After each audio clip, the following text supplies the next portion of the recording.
Dear brother, this story begins with the disappearance of the daughter of the Marquise Renati. The Marquise's family and the courtiers held on to hope until the last moment that the missing girl would be found. But Arabella Renati never returned home, and the news of her search only attracted a bunch of impostors. As time passed, the despair of the Marquise and her wife only grew. One day, a little girl entered Arabella's room, looking for her mother. She asked if her mother would join them for dinner.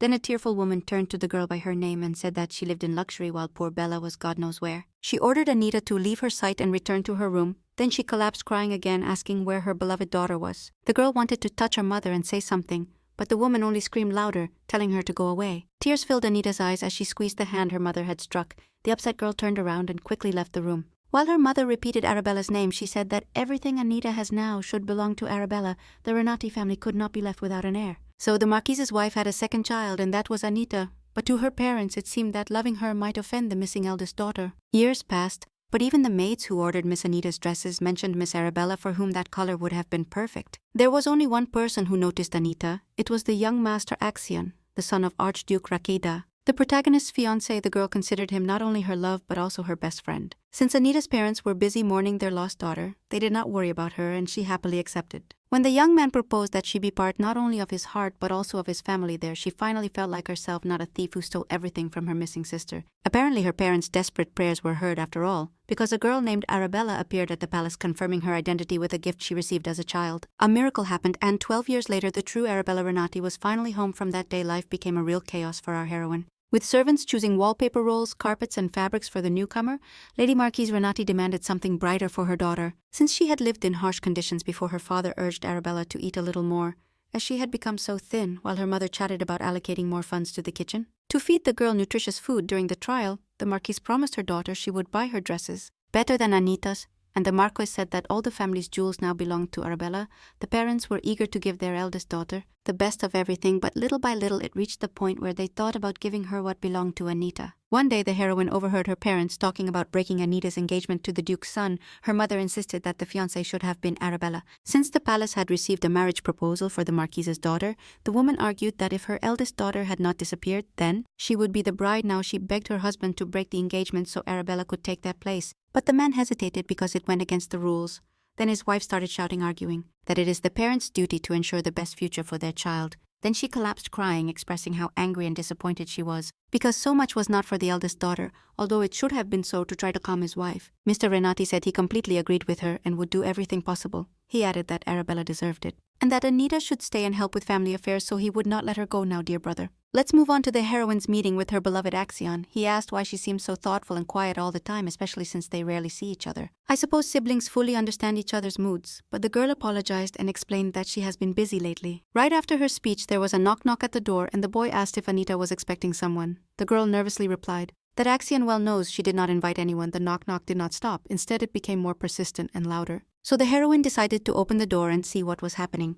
What she saw left her stunned. Standing in front of her were Arabella and her mother, who wanted to introduce her older sister to the Duke's son. She added that Arabella was the blood of her fiancé, so surely Axion would be interested in talking to her. At that moment, the protagonist finally decided that her sister could take whatever she wanted from her, but she would never give up her beloved for anything. Axion asked who was there since Anita was taking too long. The girl promised she would be back soon, ran out into the hallway, and slammed the door of the room where her boyfriend was sitting. The Marchioness asked her youngest daughter what was going on, and she replied seriously that she did not want to introduce her sister to her fiancé. The woman was shocked and furious, wondering how anyone could say such a thing. Then she started yelling, complaining that she was not surprised, since Anita had always been so bad. Arabella tried to reason and calm her mother, but she demanded not to be interrupted, because she wanted to scold the culprit. The Marchioness kept asking when Anita would stop acting like a child and if she didn't feel sorry for her younger sister. The protagonist, with an impassive expression, questioned what pity had to do with it. She added that it was simply rude to barge into someone's tea party and burden them with requests. Meanwhile, the Marchioness continued shouting, calling the youngest daughter a brute and selfish person who didn't want to share anything. Arabella weakly asked her mother to stop yelling at Anita. The next moment, her eyes rolled back and her legs gave out. Her mother managed to hold her as she fainted and began begging her to wake up. But the pleading was useless, so Anita ran out to call a doctor. While running, she bumped into a red-haired maid, who asked where she was rushing to. Barely out of breath, Anita ordered her to urgently call a doctor, and the red-haired girl asked if someone was sick. The dark-haired lady said that Miss Arabella was feeling unwell near the parlor on the first floor. Upon hearing this, the maid dropped a vase and ran off to find a doctor, shouting that she would take care of it immediately. Now our heroine could catch her breath. Calm down and think about why Arabella had suddenly felt unwell. She recalled that when the girl had unexpectedly appeared at the castle, a doctor examined her and concluded that she was not suffering from any illness or ailment. Returning to the parlor door where the incident happened, Anita found no one. She laughed to herself. Surprised by her sister's cunning, who had pretended to be completely innocent, the heroine realized that Arabella had done it on purpose. While Axion was completely bewildered, Arabella was sitting in front of him, apologizing for barging in so unexpectedly. She assured him that Anita would arrive soon, to which he coldly replied that he understood. The girl thought about what her mother had said, that the Duke's son was a kind young man, but in reality he scared her a little. Arabella mentally scolded herself for having fainted, and probably having scared everyone, especially her mother. She thought to herself that it was good she hadn't been unconscious for long, and that she had woken up almost immediately. Arabella asked her mother where Anita was, but the woman advised her not to worry about her sister, but about herself. The girl assured she felt great. Then the Marchioness said that now was the perfect opportunity to meet Axion. Arabella resisted her mother's strange idea, saying it was wrong, but her mother simply hurried her. Arabella sat in front of Axion with a cold stone-like expression. She thought he was angry just like Anita because she had acted rudely and shown up uninvited. Arabella felt so uncomfortable she just wanted to disappear, but at the same time she didn't want to disappoint her parents. She finally decided to say something to Axion, starting with an apology for the inconvenience. The young man said she didn't need to apologize because he wasn't there by his own choice. Arabella almost died of embarrassment realizing he had heard everything that happened outside the door. She added that she really shouldn't worry because, as she had mentioned, Anita would arrive soon. Arabella noticed how his expression brightened when she mentioned his fiancé's name. Dear viewer, let's find out what's happening with Anita, who has been standing by the door all this time. She was boiling with anger. And rightly so. Who would stay calm after discovering that her sister had pretended just to talk to someone else's fiancé? The girl realized that it was probably her mom's plan since she only wants the best for her dear daughter. All the residents of the estate hated and despised Anita for taking everything from Arabella, and she felt no guilt. The only person who truly belonged to her was Axion. The girl wondered if that was what it took to be accepted in this palace, but that was not going to happen. As soon as the heroine entered the room, a smile lit up her fiancé's face. Now that is a true example of loyalty. Then Arabella jumped up and blurted out that her sister must be surprised to see her there. She began to apologize. But Anita was too busy thinking about her sister. The heroine believed that Arabella had returned home just to take what belonged to her younger sister. The blonde girl smiled and asked where her sister had been since she had been waiting for her so eagerly, while Anita tried to understand why. Her sister was smiling so widely at her. Arabella glanced sideways at Axion. The blonde girl asked if she could leave. When Anita agreed, Arabella smiled sincerely, thanked her younger sister, and admitted that she had been really scared to be there. Watching Arabella walk away, the heroine wondered why she was so cheerful after having lived in such harsh conditions for so long. Unlike her, Anita apologized to her fiancé for her relative's rudeness, and he assured her that everything was fine. The girl sadly noticed that a lot of time had passed and it was time to end the tea party. The boy stood up and said it was okay. He understood everything. Then he approached his beloved and said he wanted her to come to his palace for tea next time. Axion added that if Anita could make time, he would send an invitation after lunch. The protagonist thought she would love to escape from this palace. For a while, where everyone thinks her presence is useless, the girl thought it would be cool to be in a place where she was truly welcomed. So she accepted. Now let's switch to a family dinner at the Marquis Renati's castle. The head of the family asked Bella, as they affectionately call Arabella, if she liked the food. She said everything was delicious. Then Mom suggested she should eat more because she was quite thin. The blonde noticed that her sister was only eating a vegetable salad. She got curious and asked if she didn't like steak or if she was watching her figure. Arabella added that if that was the case, her sister looked absolutely amazing, instead of Anita responding. Her mom decided to intervene, pointing out that the younger daughter always ate modestly. The woman told her to worry about herself instead of her sister. And the Marquis backed his wife, adding that the older daughter should gain weight. Then Bella apologized to her parents and said she would try harder. Her dad protested, saying she had nothing to apologize for because it was their fault she had gone hungry for years while they lived without denying themselves anything. The man asked Anita sternly if she agreed with that the parents' looks full of contempt were directed at the dark-haired heroine. The Marquis pointed out that he was well aware of Anita's scandalous behavior toward her sister that day. He shouted, asking how she could be so cruel to her own sister, and questioned where her manners were. The man did not forget to reproach the younger daughter for filling her belly and living in luxury while Bella searched for food in the streets. Anita finished her meal conspicuously and with a calm face. She said she understood that her parents felt responsible for what had happened to Bella, the dark-haired girl, declared that they should not shift their responsibility onto her. At that moment, her father became furious. Dad was outraged. Asking how his daughter dared to speak like that to her parents, Anita got up from her seat and declared she was going to her room because it was enough of pretending to be a family. The Marchioness was furious, calling the younger daughter spoiled and demanding that she return to her seat. Anita did not look back for a second while her father shouted that he was not finished speaking in such a tense atmosphere. The blonde girl started to get really nervous and accidentally dropped her plate. The Marchioness asked her husband to lower his tone. While his shouting scared his older daughter, Arabella began to apologize for the plate that had fallen to the floor, causing a mess in the dining room.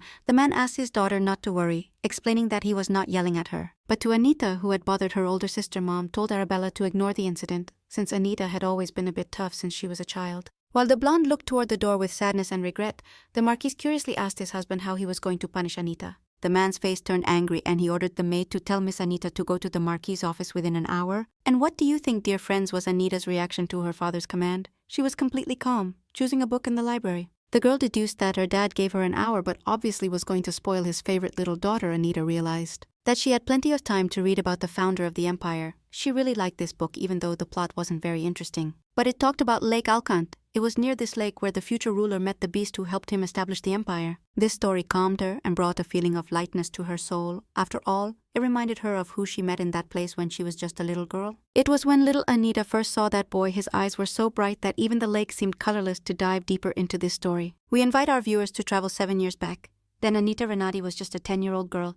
The redhead Rachel Sovry, daughter of a count, wondered if the Marquis's heiress found it boring to spend time like this since they spent days looking at the lake and talking about flowers. The girl asked Anita what they were discussing at that moment. Anita wondered if Rachel noticed that she really wasn't participating in the conversation. The little girl said that the plant the friends were curious about was called lavana. She added that this flower had a supernatural beauty and also smelled very good. Rachel thanked Anita for the information. The heroine smiled falsely, thinking to herself when this stupid tea party would end. The park near Lake Alkant was popular among nobles, especially with aristocratic girls who held their tea parties there. Our main heroine was invited to one of these even though she had another reason to be there. The thing is that a voice had persuaded her to go to the tea party because Rachel Sauvier couldn't take her eyes off the Marquis' daughter and clearly wanted to befriend her. But Anita knew very well that the redhead didn't want to get close to her, but to her family, by the way. That little spark of light was a low-level spirit and only Anita could see it. She didn't tell anyone, but when she approached the lake, she could clearly hear the spirit's voice. That's why she visited this place so often. But if her parents knew about her ability, they would make her look for her sister.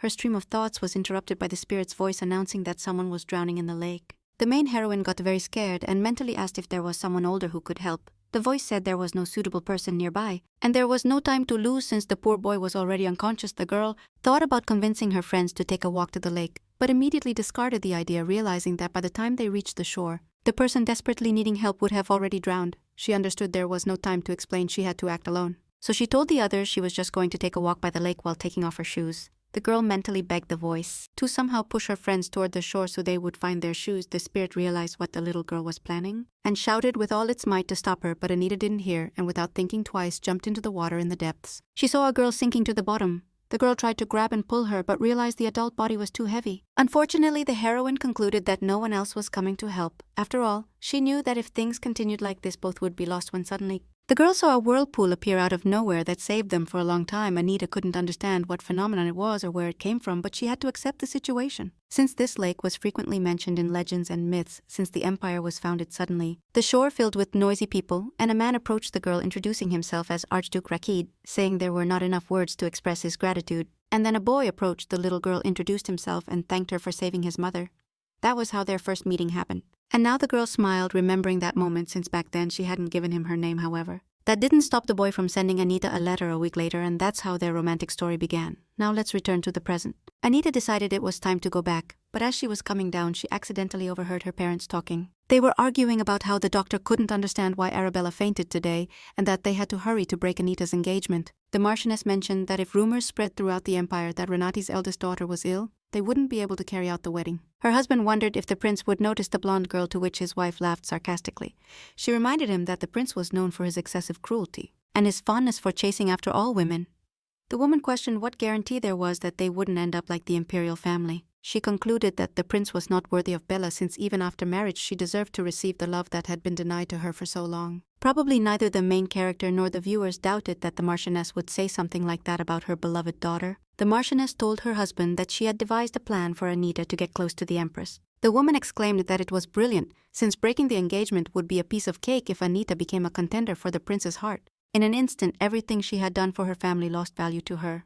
She wondered if her parents really thought she owed them anything. Just for sharing their last name, could her mom and dad believe they could control her life, dictate her destiny, and expect her to remain loyal? The trust in her loyalty made the girl smile, considering they had never really seen her as a true Renati, pointing out her differences. Anita had often heard rumors and gossip about her birth, For example, she recently overheard a conversation between the maids where one insisted that something was wrong with the young lady. Her argument was that Miss Arabella looked very much like her parents while Miss Anita stood out like a sore thumb, upon hearing that bold gossip calling her common. The protagonist got seriously angry and came out of her hiding place. Anita told the maid that she had crossed the line and asked how she dared to express such pathetic speculations. She ordered her to pack her things and leave the palace. Although the gossiper apologized, Anita stood her ground. Her Highness walked away, and thought that all of those rumors about her origin couldn't continue like this. The protagonist realized that if she didn't do something, her sister would not only take her place in the engagement, but also her beloved. The girl decided she wouldn't allow Arabella to do that, nor would she let her parents control her. While Anita pondered this in her room, her personal maid, Harry, appeared. The pink-haired girl informed her that a gentleman, Rick Elmont, from the Order of Knights had arrived. Harry was the only one in the palace who was genuinely kind to Miss Anita, although it might be because of the expensive gifts Her Highness periodically gave her maid. As thanks for her service, Harry mentally congratulated herself for sticking with Miss Anita.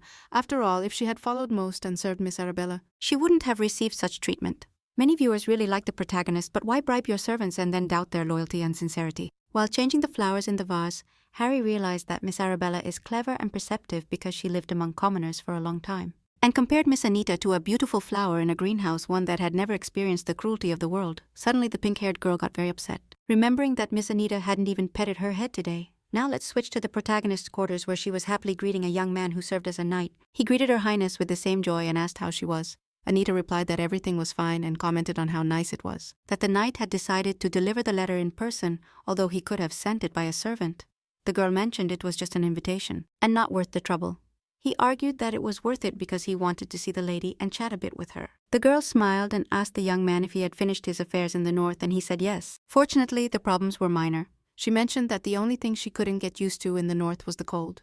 The weather in the north was notorious throughout the empire. Even in summer there were severe frosts. Nothing grew in the arid soils except precious stones, extracted from the depths of this land, caused a great stir. The imperial family managed the mining, but when certain problems arose, the Archduke's knights were sent to the north. One day Anita asked her fiancé why his family always obeyed every command of the emperor. Without questioning it, she added that since Axion's family was not just any noble house, they could easily refuse the emperor. The young man explained that his family was looking for something in the north, and by fulfilling all the emperor's requests, they could avoid suspicion. Suddenly the girl became curious about whether the Archduke's family had found what they had been searching for so meticulously in the north right at that moment. An angry voice echoed down the hallway, demanding to know why no one had reported that a subordinate of Archduke Rakita was here. A female voice demanded that the door be opened immediately, so they had to inform Lady Anita that the Marchioness was requesting a meeting. The protagonist told her to let her in, and the mother entered the room, asking with displeasure why her daughter had not informed her about a guest from the Archduchy. Upon arriving at the estate, the Marchioness asked if she was intruding. Sir Rick replied not at all and welcomed the woman who appeared.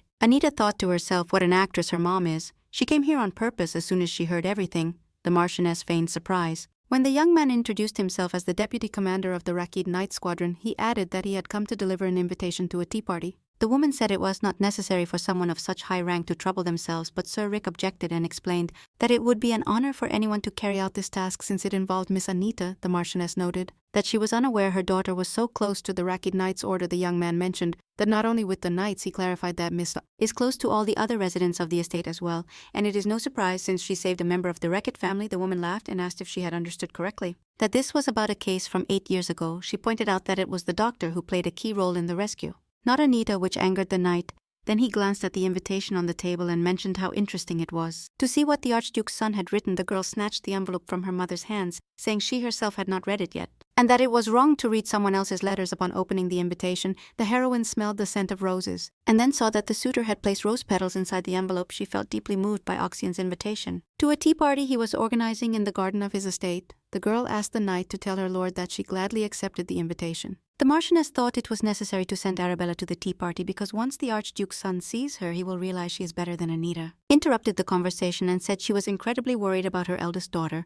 The woman asked Sir Rick if he knew that Arabella had lived in poor conditions for a long time, while Anita grew up in luxury. The protagonist was fed up with his mother's fake crying, so he decided to play along. The dark-haired girl suggested taking Arabella with her, but doubted her sister would be happy. The Marchioness exclaimed that her daughter would be happy. The girl asked if Sir Rick minded, and he said he was fine with whatever Miss Anita wished. The knight said he had to leave because other matters awaited him. Anita and the Marchioness expressed their pleasure at the meeting and wished him a good trip. As soon as the door slammed shut, The woman demanded a private talk. She was outraged by what her daughter was allowing herself to do. Questioning why she had dismissed the servant, who by the way was her subordinate, the dark-haired girl explained that the servant had been disrespectful to the owners of the house. The girl pointed out that she did it for her mother. Since she doesn't like those bad people, then the woman calmed down and said she would forgive her for now, especially because there were more important matters at stake. She explained that in 10 days, Arabella has a hearing with the Empress, and Anita needs to accompany her. The Marchioness explained that her eldest daughter had never attended such events, and it would be difficult and frightening for her to go alone. But the protagonist was not stupid and quickly realized that Arabella wanted to introduce her to the Empress as a potential bride for the prince. The girl understood that if the Empress got involved, her engagement to Axion would be automatically destroyed. In a low voice, Anita asked if it wouldn't be better to first ask the Empress for permission. But her mother replied that she had already given her consent. Then the woman declared that her daughter should understand that Belle was originally meant to be Axion's bride. She advised her daughter to calm down and accept the situation. The story takes us to the Archduchy of Rakkaid, where Axion was talking to his mother. She asked how Anita was, if there had been any changes at home, but the boy said everything was the same as before. Then the woman recalled how she had spoken to young Anita many years ago. The girl had told her how she was looking forward to coming of age, to finally be able to leave the family estate. The Archduchess offered her to stay at her property until she turned 18. Anita thanked her for the offer and politely declined. The girl explained that it would be unfair and irresponsible towards her family. Axion noticed that his mother looked completely exhausted and asked if she was so worried. The woman confessed that she deeply regretted not being able to save Anita and take her in when she had the chance. The protagonist dined in her own quarters. The girl ate alone because her parents had said earlier that the youngest daughter was being rude, so she had to eat alone. In reality, this contradicts her recent statement that because of Bella, the whole family should dine together. At that moment, someone knocked on the door. It turned out to be Philip, the Renati family butler, who informed the young woman that the Marquis wanted to see her. She was already heading to her father's office, but the butler did not move. The girl assumed he wanted to say something else, and after hesitating, Philip confessed that the Lord wants to hand over the business to his daughter. He let slip that he thinks it's too much since Miss Anita is still very young. She advised him not to continue since he was talking about people he had to serve. She asked the butler to imagine what would happen if his words reached her father's ears. When leaving, the lady warned Philip to be careful because such talks could get him fired. Without a penny to his name, the man realized he was right. It was too early to leave. He needed to stay and serve his true lady. So far, the author has not justified so much devotion to Miss Anita. Let's hope it all makes sense to readers in the coming chapters. Meanwhile, the Marquis left a huge pile of papers in front of his daughter and asked her to organize them. He pointed out that she had been home all day lately, so she should be able to do it in 4 days. Anita was surprised at herself, wondering why her dad was so upset about her younger sister's bad behavior, especially since he had forbidden Bella to leave the house or see her friends after returning. Anita remembered that she started helping her parents with paperwork when she was just 12 years old. Even then, she fully realized that they didn't need her in their family, so she dreamed of cutting all ties with them once she came of age. At that moment, the protagonist decided that until then she would work as hard as possible for the good of her family. But even to this day, her father makes her help him with the documents. While the girl wondered if she would have to do this all her life, her father asked why she was so quiet. He said it was easy, that anyone could handle it, and hearing that, a smile appeared on Anita's face. She asked if it was such an easy job. Why doesn't the Marquis do it himself? The man shouted that he was teaching his daughter to handle any task on her own, because no one would help her when she becomes the owner of Raketa. Anita replied that since her mom, who owns the house, never touched the documents, probably the Rakade family is not very different. The man got angry, questioning how his daughter dared to answer him, especially since she is no longer a child, and should be responsible for family matters. The protagonist pointed out that unlike the Marchioness, Axion does not plan to dump his duties on her. He advised her that as head of the family, he should handle the paperwork himself and headed to the exit. The man shouted after Anita that his sister's return home revealed her true and rotten nature. The girl did not stop. Then her father shouted that she was doing the right thing, that she should go to her room and think it over. The girl just smiled. The door slammed shut, and the Marquis remained furious, wondering how much longer he would have to put up with that cheeky girl. Meanwhile, the carriage with Anita and Arabella was on its way to the Duchy of Raked. The protagonist thought to herself that she knew her mother would find an excuse to send her favorite daughter with Anita's fiancé. Suddenly, Bella called her sister but could not say anything coherent. The dark-haired girl was at her limit, telling her sister to speak if she had something to say. Bella struggled to gather the courage and form a coherent sentence. Anita wondered how much longer she could keep murmuring. Finally, the blonde admitted that she did not want the same things as her mother, but rather wished happiness for Axion and his girlfriend. She added that she could not treat her own sister badly. The protagonist was shocked by Bella's frank confession and asked if she had ever been in a happy relationship. The blonde shared that the plebeian family that took her in is now happy since the Marquis sent them a mountain of gold. Anita pointed out that they might be lucky now, but Arabella's real parents are not like that.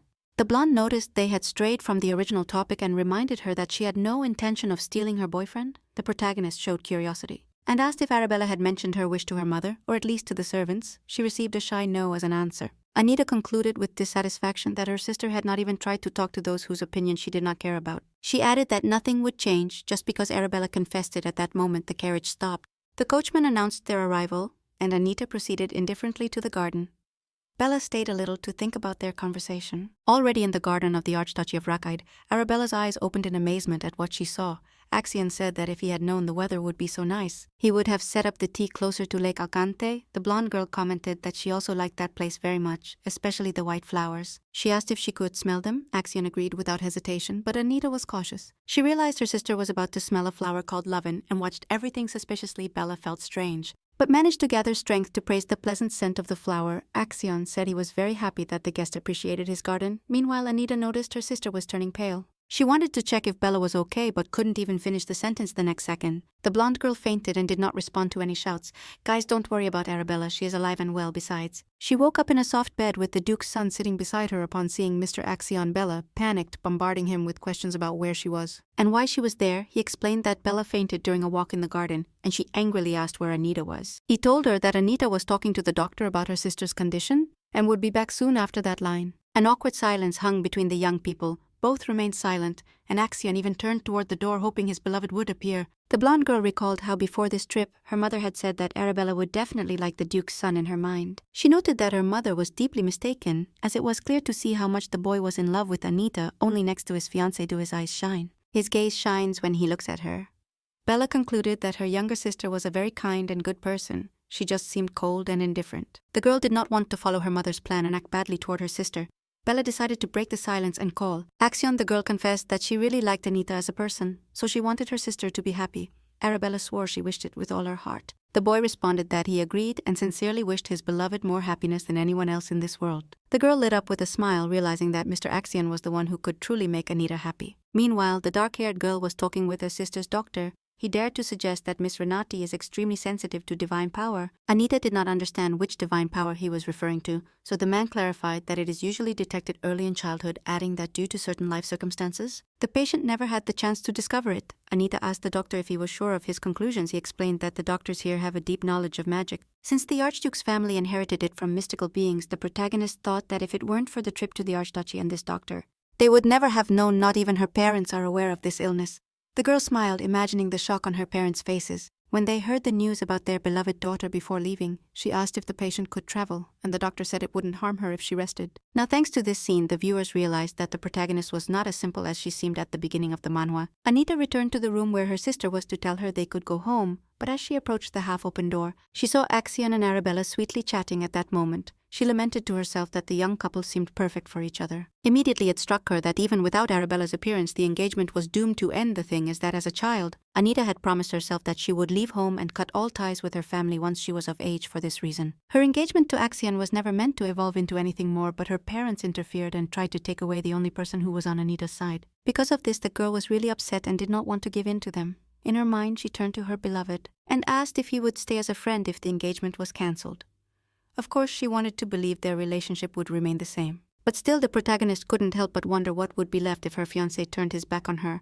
Let's move forward a few hours when Anita and Arabella returned home. The Marchioness immediately put her beloved daughter to rest, while the Marquise questioned Anita about where she had been during her sister's incident. The heroine asked what she was supposed to do, pointing out that she was not a doctor and could not have prevented the fainting. Upon hearing this, the mother was shocked by such rude behavior, and the father was outraged by how cruel Anita could be to her sister. He reminded her that Bella was an unfortunate child and, unlike her younger sister, she grew up in terrible conditions.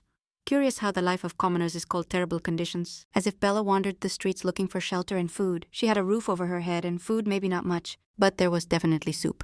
But let's stop speculating and move on to Anita's conversation with her parents. Her dad said he suspected his younger daughter was greedy and envious, but he didn't expect this. She said she probably inherited it from her dad since he was the one who recently kicked out the family that raised Bella from the palace. The girl clarified that he didn't want to pay them a single cent, although her sister thinks her dad probably thanked those who took her in. She said she should not be blamed for this incident because she understands that her mom intentionally sent Bella to the Archduchy. The Marquis couldn't resist his wife's pleas and slapped his daughter.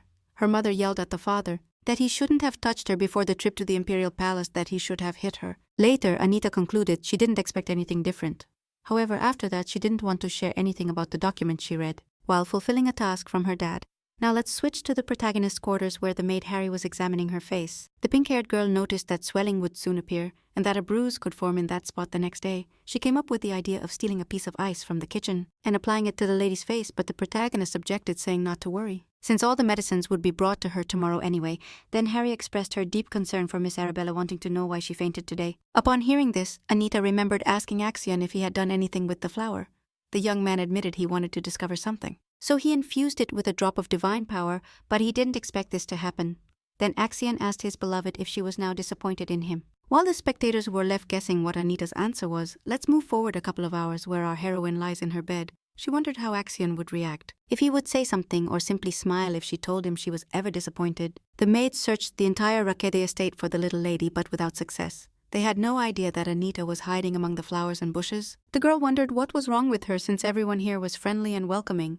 Anita knew this place was definitely better than her home, but it seemed she simply didn't deserve to be treated well. Her parents sent her here to mend relations between the Rakide and Renati houses, so the little girl understood she couldn't behave like that.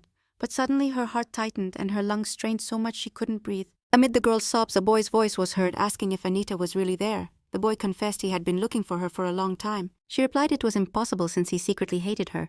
The heroine reminded him that after the day he saved the Archduchess, they never spoke or even crossed paths. She added that she was used to hatred and indifference, so she didn't react because almost everyone hated her. Axion smiled and said he couldn't feel hatred toward the girl. He suggested they go together.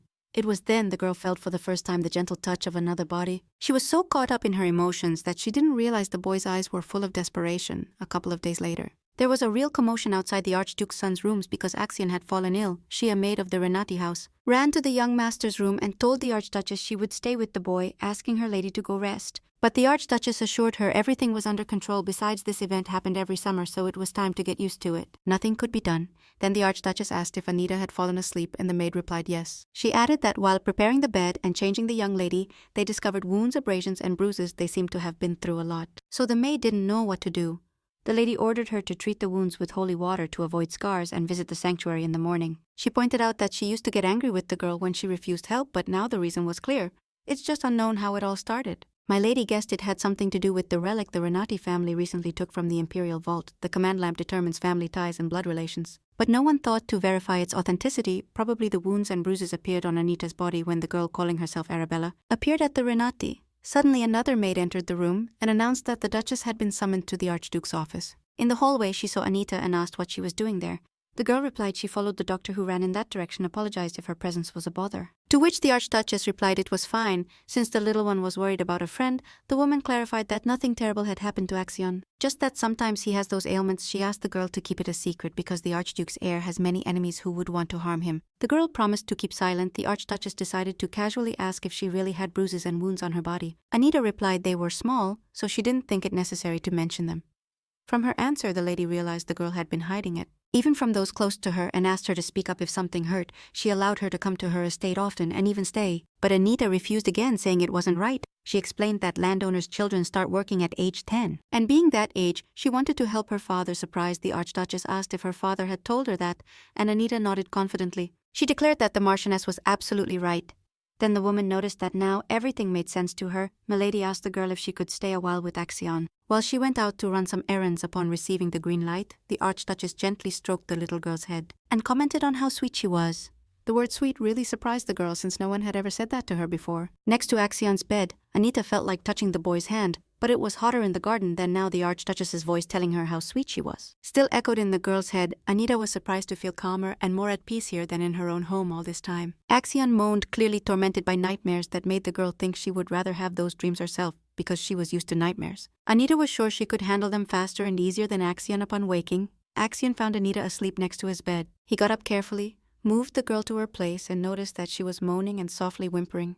The boy assumed she was having nightmares, so he decided to take them on himself and placed his hand on her head. He really wanted Anita to only have sweet dreams. A second later, the heroine slept peacefully and silently, and Axion silently wondered if she remembered the day they met now. He took her hand and thought to himself that he often remembers that day. The boy admitted he was very happy that she came out alive from that lake. And now, dear viewer, let's dive into the story and discover that the first emperor founded 2 archduchies. These lands were endowed with magic by a mystical creature, and one of them was ruled by the emperor's brother. The second land was designated for the Renati line, and the archduchy's history began with the first monarch's son. But in reality, things were not as smooth and perfect.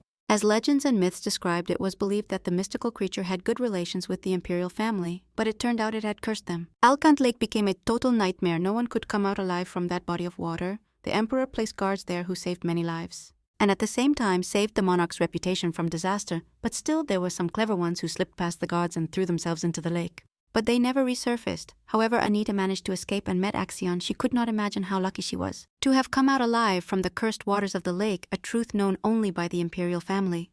The boy realized that without divine power, escaping the lake was impossible, so he equated her appearance on the shore to a miracle. He suspected the mystical creature had helped the girl. But overall it didn't matter because the important thing was that she had saved his mother. That's why Axion treated Anita as a savior. But one day, he caught himself unable to take his eyes off her. In those days when this story takes place, the only thing left of divine power was the gift of healing. Axion was the only one born with that ability. His majesty awaited the moment the boy showed weakness, and the sanctuary watched him all the time. What also bothered the boy was that he felt uncomfortable on his own property, although the servants were very kind. He felt like some kind of indescribable substance hard to fit into any specific category. Even in social settings he felt out of place. And Anita felt the same. She was also alone. When Axion looked at her, something inside him tensed. He believed that if both had divine power, they would understand each other better.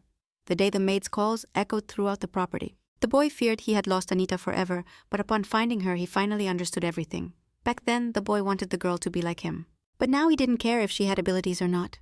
Deep down he was even glad she didn't have that gift, because otherwise she would have to go through what he lived. Axion lay down beside her and mentally promised not to do anything that would bother Anita, especially since he still hadn't asked why she ate so little. Why no servant accompanies the lady when she goes somewhere? But what really worried the boy was if Anita was happy now. Let's return to the present, where Harry carefully applied ointment to Miss Anita's swollen cheek. She noticed that the medicine arrived very quickly, probably because the Marchioness feels guilty about what happened. The maid added that Her Excellency is so worried about her daughter that she ordered her not to go anywhere for now. The heroine realized that her father simply doesn't want anyone to see her. With a bruise, while Harry happily babbled, saying it would heal quickly, Harry added that they recently brought holy water for the lady, and she was rummaging through a dresser. At that moment, Miss Anita took out a coin and handed it to the maid, but she began to refuse. Then our heroine realized it was not enough, and the next second she poured a whole handful of coins into Harry's palm. The pink-haired girl was excited and said she would bring the lady the tastiest breakfast. Now alone, the heroine felt a strange sensation, as if she couldn't remember an important dream. She felt incredibly melancholic, by the way. Did any of the spectators notice how quickly the protagonist's hair grew? Meanwhile, Axion was also by the window, remembering a sunny day when he and Anita had a picnic. Back then, the boys agreed to keep only one secret and share everything else. However, it turned out the boy knew that one secret. The thing is that Anita had no divine power, but she could talk to the spirit. The young man wondered if that meant Arabella also had that ability. Suddenly there was a knock-knock and Axion let them in.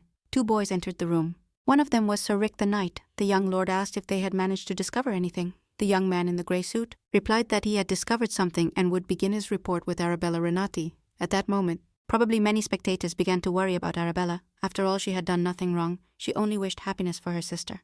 The boy said he learned from the doctor that Miss Renati the elder was sensitive to divine power, although that was not really true. Axion pointed out that a girl with that gift could be useful for the imperial family, especially if it was about marrying the prince. He stated that this should not be interfered with and asked who was performing the sacred ritual this year. The boy in the suit replied that it was the second daughter of the Count of Rome, then added that the Renati family would not stand idly by. He explained that the Marchioness wants to assert her position in this event and will try to make the best possible impression. The ceremony is held every 3 years to identify the bearer of divine power among the aristocrats, added the young man, that this time, the sacred ceremony is very important for Renati, and Sir Rick confirmed that it is so, mentioning that they had refused to participate many times before. Claiming that the younger sister should wait until the elder had gone through the ceremony, the man in the suit summarized that now there are no obstacles, and Axion asked what the chances were that she would faint. The young man said that should not happen if no one gets hurt and there is no need to use power to heal. But if Arabella loses consciousness, a marriage contract could be initiated. The Renati family would be desperate. Thinking they might face the same fate, Axion noted to himself that Anita is not someone who trusts just anyone. He remembered that she never called Arabella her sister, so they must not be very close. The young master wondered if Anita even cared about her sister. The man in the grey suit looked confused by the master's long silence and asked what he was thinking about. Finally, Axion broke the silence and declared that he also wanted to participate in this sacred ritual. The protagonist was lying down mentally frustrated, because despite being completely isolated from the outside world, her father still managed to overload her with work. The only thing that lifted her spirits was that the Marchioness had not yet noticed the lost document.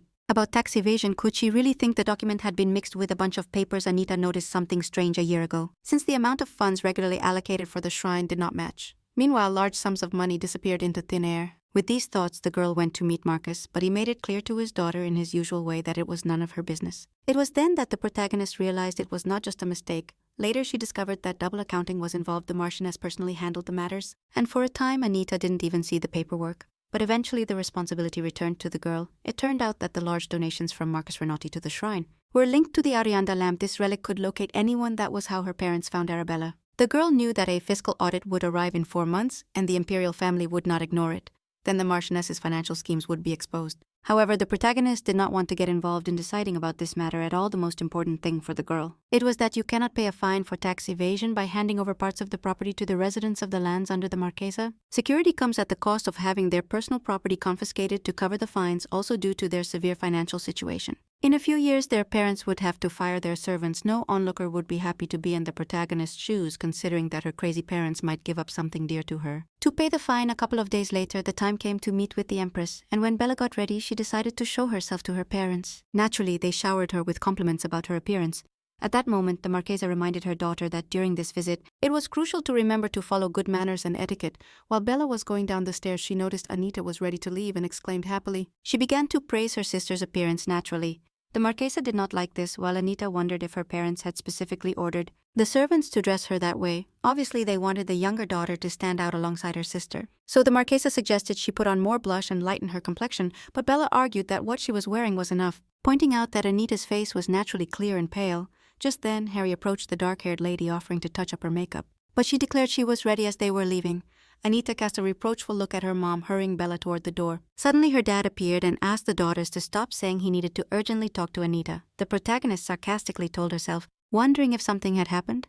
The dark-haired girl commented that she had nothing to discuss with the Marquesa, unless she wanted to ask about her cheek. The father shouted, frustrated, accusing Anita of reverting to her old habits. Arabella asked, surprised, why Dad was yelling so loudly at her sister. Her mother replied there was nothing to worry about, since it did not concern her. The Marquesa insisted they talk somewhere else because Bella was getting scared. And Anita repeated that there was nothing to discuss with her father, especially not alone. The servants were gossiping about why Miss Anita was acting that way. One of them guessed that Miss wanted to annoy her sister. Another explained she just thought her dress was not pretty enough.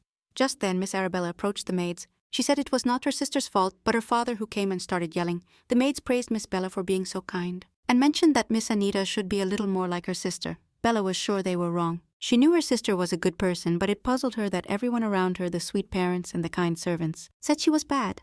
The blonde girl thought, would a bad person run to get a doctor when someone faints?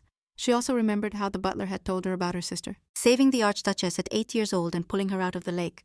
The Marquesa asked Arabella to wait in the carriage, because she needed to talk with Anita and her father, but Bella protested strongly and took her sister by the hand. She made it clear that if her parents wanted to talk to her sister, they should do it in her presence. Can you imagine how surprised her parents were by their beloved daughter? Even Anita was surprised by her sister's behavior. But then she forced herself out of that state and remembered that Arabella is the daughter of these two selfish people. The Marquesa and her wife began making excuses, saying they did not want to hurt, they just wanted Bella's feet to hurt. Her mother insisted that her favorite daughter was still weak, so she should let go of Anita's hand and rest in the carriage. Arabella said they could be late to Her Majesty, so they should leave now. After this, Arabella will start to grow on many spectators, finally gaining confidence. And hopefully it stays that way. The carriage carrying the Marquesa and her two daughters arrived at the imperial castle. When it was Anita's turn to get off, she noticed one of the guards was acting strange. His face practically screamed that he was disgusted to be there. Shaking the young lady's hand, he asked impatiently if the lady was finally going to get out of the carriage. Suddenly, the heroine realized she had seen that guard before, then remembered he was the one who brought Arabella, but before he was not a bodyguard. Was he promoted, or what? Anita was so upset by the discontented sighs that she decided to accidentally stumble. A shout came from the young man complaining that if the young lady couldn't get down on her own, she should at least take his hand. The young lady asked if he knew anything about chivalry.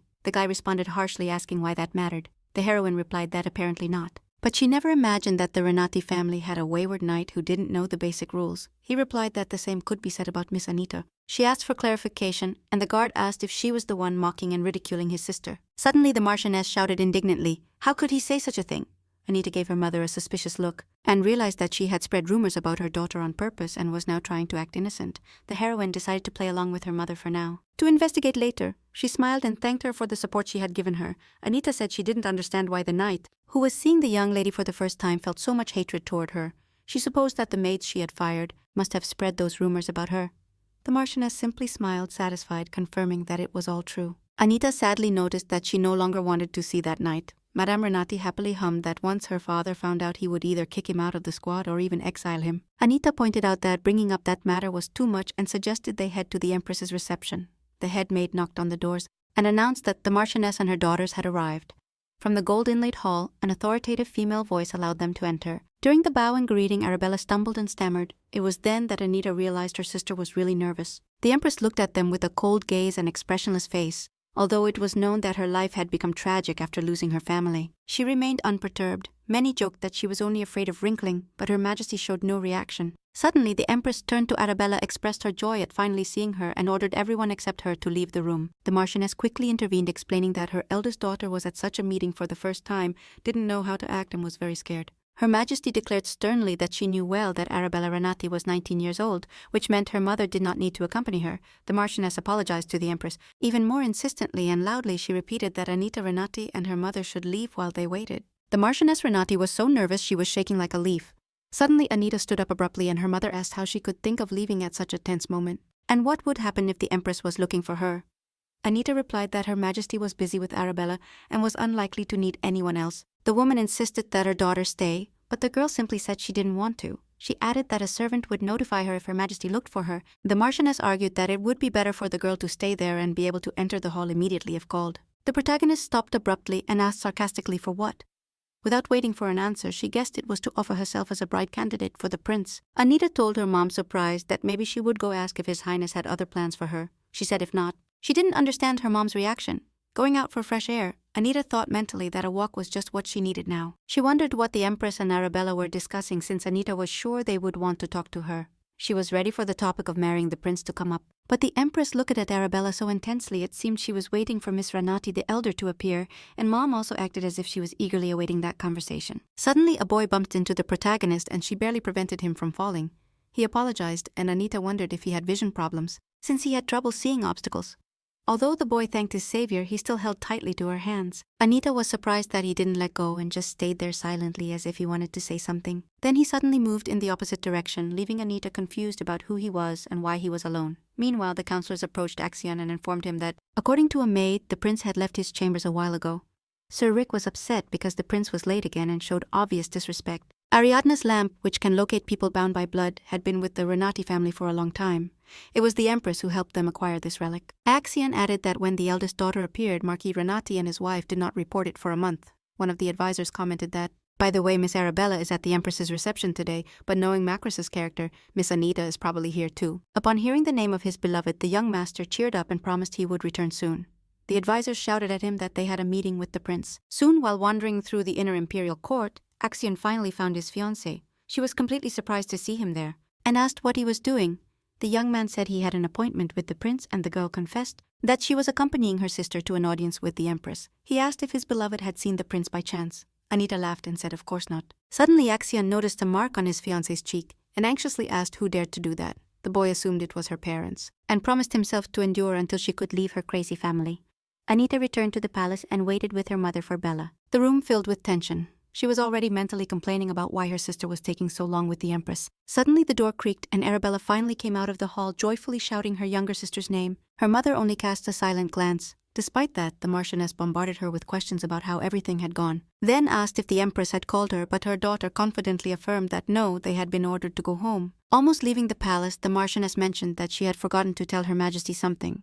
The maid replied that they needed to schedule another meeting. To which the Marchioness angrily shouted that it was ridiculous that they were already in the palace, why register again mentally? Anita noticed that of course Mom couldn't just leave the situation like that and walk away. The only question left was why the Marchioness had waited so long. Since the Empress had given her Ariadne's lamp at that moment for some reason, the main character remembered her father. Mentioning that an engagement could bring useful connections, the girl made a mental parallel and realized that her parents were helped by people from the Archduchy. After all, just compare that someone helped them find Arabella. And yet they want to break the younger daughter's engagement, so let's go back to what's happening right now in the Imperial Palace with our characters. Marchioness Renati was still yelling at Bella. Trying to calm her and repeating that the maid had explained it couldn't be done today, the woman told Bella that she is the heir of the Renati house, and that she doesn't have to listen to or do what a maid says. With that very negative tone, the Marchioness left the Imperial Palace in the carriage. Bella speculated that if Mom had returned with the Empress, she might have gotten angry by nightfall. Anita was getting ready to sleep when she heard a knock-knock at the door. It turned out to be Arabella, who asked to stay the night. Anita agreed and then asked her sister to sit on the couch. She took out a small ointment box that Harry had brought her and applied it to her cheek. The blonde girl asked if her sister had noticed everything. From the beginning. Anita nodded and asked to confirm if it was the Empress who had hit her. Arabella said that Her Majesty is a good person. Probably the guest's words seemed rude to her. The blonde girl recalled telling the Empress how important Anita was to her, and that their engagement had to happen. For saying that, Her Majesty responded with a slap and asked if Arabella would insist on her point if she were ordered to cut off her finger. Arabella told this story to Anita and declared that her sister's happiness was more important to her than any finger. Lying in bed, the main character reflected on how her sister had surprised her. Having been a coward before but still daring to speak with the Empress, she was glad her sister finally calmed down and fell asleep. Sure that no one should dare to harm another person regardless of their title. The next day, Axion met again with Khalid, the only heir to the empire. His Highness was asked why Mr. Raquette had left the day before. He replied that the prince was not there, and His Highness said he should have stayed and waited. Then the prince replied that he had heard that yesterday Axion's fiancé was at the Empress's reception. Khalid mentally noted that Anita Renati had been a thorn in his side since the academy, as Axion had had difficulties in such aristocratic circles. But for his beloved, he began making new connections and accepting several invitations. His Highness smiled maliciously and commented that they didn't think Axion would share his friends with his fiancé. The prince asked what would happen if his beloved started talking to someone better than his fiancé. With a calm face, Axion said that wouldn't happen, and the prince asked why he was so sure. He cunningly asked if Axion planned to intervene. The young man said there was no need for that as he already stood out among the others. Khalid asked, really? Then Axion took out a gemstone and handed it to His Highness, who said they had always been grateful to the boy. Khalid added that now the boy could at least see the light on a sunny day. Breaking the awkward silence, the prince asked how the Archduchess was. The thing is that when a child with divine power was born in the Archduke's family, the Emperor's sanity clouded a bit. His Majesty devised the plan to destroy the Archduke, and since then, Axion has hated his gift. Khalid admitted that his mother still feels guilty for tricking him into jumping into the lake. Axion replied with a smile that he definitely inherited that, and Khalid added that it was all thanks to entrusting the matter to him. He pointed out that the future emperor will not forget this kind act. Meanwhile, the main heroine was sneaking through the dense forest by the lake so no one would hear her talking to the spirit. She hoped he wasn't upset with her, since they hadn't spoken in a whole month, but as soon as her foot touched the familiar clearing, the spirit's voice joyfully shouted her name and began babbling about how much he missed her, to which the girl replied that she had been busy and couldn't come sooner. Then Anita asked if it was possible to affect sensitivity to divine power, to which the spirit replied that it would be difficult. He added that those people should probably avoid the sanctuary, although he wasn't sure because it's just a place of healing. The girl noticed the spirit spoke oddly, and he replied that she should be grateful he still remembers how to speak, and asked when the girl would come next time. But she said she didn't know and advised him not to wait for her. The spirit called his friend cruel, and then added that he knows she has a kind and warm heart, and promised to reveal his name someday as they left the forest toward the lakeshore, where the aristocrats strolled. Anita told herself that they would notice her, and rumors would start again about her walking alone by the lake. Suddenly someone called Lady Renati. Turning around, she saw an impressive girl with fiery red hair. Anita asked what the daughter of Count Sauvier needed from her. It is rumored that Count Sauvier loved his second wife and stepdaughter even more than his own children. Anita recalled a tea party with Rachel Sauvier, and her question about whether she considered Anita a friend. The red-haired girl had been influential in high society since birth, however, only in the presence of her dark-haired friend. Did she not pretend and showed her true self? The heroine asked that question because the book says that a true friend is someone who talks to you without any pretense, but for some reason Rachel got angry and shouted that Anita needed to get those silly ideas out of her head. Even after that, Anita couldn't understand why Rachel kept showing her displeasure, and now she looks at the dark-haired girl with the same dissatisfaction, laughing. Rachel wondered aloud if the Renati family had stopped supporting their youngest daughter. Since she looked so plain suddenly, the redhead gasped dramatically as if she had heard something intriguing from her companion. Then she grabbed Anita's arm and warned her friends that she needed to talk privately with her friend immediately. She took the dark-haired girl aside and whispered that they should keep pretending to show everyone how close they are. Rachel quietly told Anita that those girls were unbearably boring and that she wanted to get away from them, walking away. Rachel finally took a deep breath and said that as a thank you she would buy clothes for the dark-haired girl. Anita said she's very busy now because she has a meeting. The other woman was surprised to see that Anita had no bodyguards or carriage. Rachel noticed that maybe they would never see each other again. So she would thank her now by sharing some news. Anita learned that the Marquis of Oakland had found out about the arrival of the first daughter of the Renati family. The girl commented that it was not surprising since she is the sister of the head of the Renati family. Rachel remembered that there would soon be a ball for the sacred ritual and asked if they would see each other there. Anita was puzzled since it was strange to hear those words from a friend. Was she hinting or warning something? Now let's follow our heroine to the Renati family palace. Upon entering, the butler immediately greeted her and mentioned that the Marchioness was very curious to know the whereabouts of the youngest daughter. Heading to the stairs, Anita mentioned that she had been at Lake Alcante. On the stairs, she ran into Arabella, who happily shouted her name and asked where she had been. Bella added that she was getting worried, and Anita mentally replied that her sister better not find out because it would break her heart. The protagonist spent a lot of time visiting Arabella's adoptive family. Anita knew that the Marchioness had not given them a single cent, so she wanted to give them some money, especially because her youngest daughter had gotten hurt the day Bella was taken to the castle. The girl ran to say goodbye to her sister and called her by another name. That's why the knight pushed the girl hard, but despite all this, the family still genuinely loves their adopted daughter and cares about her affairs. Anita thought she had never received so much love, and that's why she felt even more sorry for these kind and sweet people. She quickly passed by her sister and commented that there was no need for her to worry. Bella shouted that she didn't want to hurt her, she just wanted to ask Anita something. But she wasn't home. Then the dark-haired girl stopped, showing with all her attitude that she was listening attentively. Arabella timidly mentioned that the sacred ritual was coming soon, and it would be good to pick some accessories for her dress without waiting for her to continue. Anita agreed, and her sister was surprised how she guessed it. Without even asking her, the dark-haired girl explained that it was simple. Since her sister wanted to take her shopping in the commercial district the next day, Anita Renati's carriage arrived at the Archduchy. For the last 7 years, Anita and Axion have been having tea in the Archduchy 2 or 3 times a month. The young man greeted his beloved and happily announced that now they would take her directly to the gates of Raketa. The girl noted mentally that she only had this privilege because she would soon be part of this family. Suddenly, Anita said that Arabella was perfectly fine and felt great, to which the boy asked why she needed that information. At first the girl was surprised. Then she reminded her fiancé that the blonde girl had fainted here last time. She added that of course it was not contagious, probably to her fiancé's surprise. Then the girl apologized for not having told him earlier, and Axion asked if she was okay. She froze, totally surprised by such an unexpected question, and wondered if she really looked so bad that he thought that. Anita smiled and assured him that she was perfectly fine, neither sick nor tired. Suddenly, there was a scream. Someone was urgently calling Mr. Axion, and the young people turned around and saw Grace, the head of the maids and assistant to the young master. Anita told Axion that he could go, assuming the maid was probably there for her, but he said he didn't want to part so soon. Besides, he had another important question for his beloved. Axion asked if he could be her partner. The girl was surprised, wondering why he was asking now, since there were still 3 months before she left her father's house. The answer had already been decided a long time ago, and Anita confidently said that Axion could be her companion at all events. The boy was over the moon. After a while, Grace asked Miss Anita if she wanted any special gifts since her birthday was coming. Just as the girl barely opened her mouth to answer, she rushed out of the Archduchess's chambers and headed toward Grace. She whispered something to Grace and she said she had to go urgently. Then she added that she had just remembered that Duchess Rakade asked her to say she could not attend the tea party due to some matters for some reason. The nervous behavior of the maid and her fuss seemed suspicious to the protagonist, and she wanted to verify everything herself before the maids could recover. Miss Anita quickly ran to the Archduchess's chambers and slammed the doors open. She saw the sick Duchess Rakode and apologized for her abruptness, but the woman kindly replied that it was fine. When she started coughing hard, Anita asked worriedly how long she had been like that, and what the illness was. Axion's mother pointed out that she was happy to see a familiar face, and that as for the illness, the doctors could not determine it. The girl suggested asking the sanctuary or His Majesty for help. At that moment, she realized the foolishness of what she had said, since everyone dreams of getting rid of the Archduchess. The Emperor sees her as a rival, and the temple people would want to take Axion's guardianship because he possesses divine power. The Archduchess again advised the girl not to worry, since she had already saved a woman once, so she could have died then. She pointed out that she had lived a full and interesting life and had no regrets. At that moment, the girl realized she had been loved, cared for, and appreciated without even noticing it.